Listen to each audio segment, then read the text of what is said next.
Nemo akwaba ne na wasem famra Adom TV Asem di kadwumade yi so wo bedwem na utie ene na ebo wase ene nkura ne mfoni na etwagu na wonomo eye enkura edunsia wonomo som wo Savior Church ya ejuada no omakọ camp omobo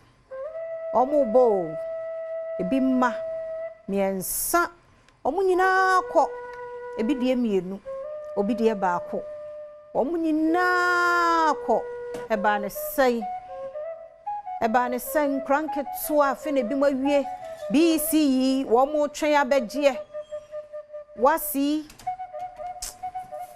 ha Asem eji saha ne yebeka no sento wa ko Savior Church hokohwe obugu ho ekrona dani abutu nkranketua o ekrona butu sei krona butu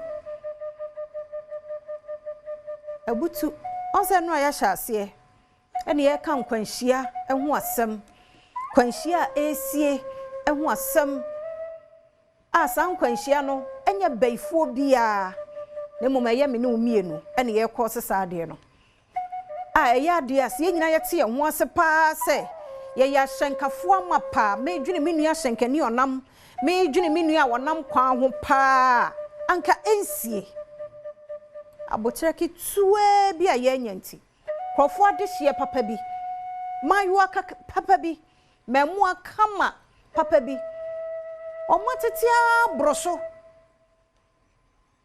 tete so mumukura nye ye adai na wasi amani pa kwaya umusa wani guso pain nesi kranketwa obi nsunum enye izo nye izi oba tan ti fie enye se omo kwaya nkrabone ade bi o camp, youth camp.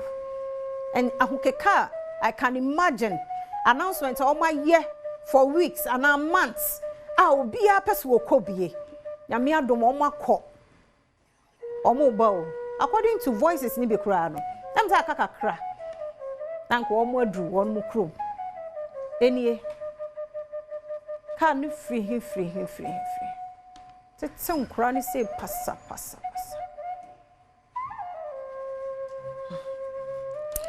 Na meba no so. Metwa so. Mejira no so. Fi so chene nyambo adwumade bi bekoso. A no nti no. Ashanti regional minister ani die mu dog Adaroma. Mama yam ponhye asori ani abusia keke. Kabe me depa se yawo abusia na efemu no ka ban mu mpanimfo sanya mampanimpo ka mampani abede akire ani aban mu mpanimfo asante mantam mu soafo ene district no panimfo yenyina nka yenko support wo mo nanya yize o wawo ma miensa emfia wono madie within 1 hour seconds omunyina se because of kwanhia anke betimi a prevent ebekọ ho na sadi ye hyase no enu ano yakeka ka ho asem no ewose ye hunu adekode potia ede san kwanhia ne ba DVL fo ewon hyehye a ansa na wo betena sie a kire no ye wo ho mra ne enhyehye ahodo bebre ene transport authority mpanimfo ni nyina wo ho emra wo mayimu pa o emra pe ayi research me directors weba kofi webek kofi ampedu ene weba won mo ayede amame no chese ewo ho ba ye mfa nya adwuma ewo ho enti wuhwe emu no a Ghana's licensed driver population no estimated licensed drivers proposed one and our projection 2025 no 6 million ya 2025 mu de ye susu dwen ene say yenya kura shankafo be 6 million de